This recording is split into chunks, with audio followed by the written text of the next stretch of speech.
Кыргызстандын түндүгү менен түштүгүн бириктирип турган жолдун абалы ушул. Бир жылда депутаттык шайлоо күзүндө болуп калган үчүн кышында кар жаап атканда жамашкан. Быйылкы президенттик шайлоого чейин бирок кылышат да. Ошол ал октябрда болот деп. Эми шайлоочу ошон үчүн октябрда жамашат булар кар жааганда. Шайлооду июнга же июлга койсо болмок да. Күнү ысыктап кылганда качественныйраак болмок жол. Ошол канча деген машиналардын тетиктери ушул жолдо жатышат.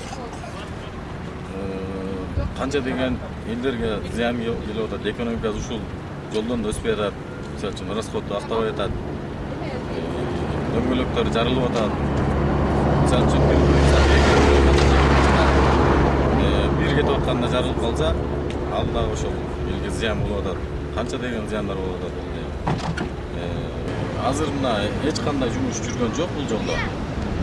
Качан ошол эл керек болгондо булар добуш алыш үчүн эле жасап атат. Мисалы үчүн премьер-министр Сокулга келгенде жамгыр жаап аткан күндө жасашкан. Эгер премьер-министр ушул жака чейин келип кетсе, унаа менен жасашмак да. Биздин кыргыз эли ушу убактылуу нерсеге гана жасаганга уже көнүшүп калды да.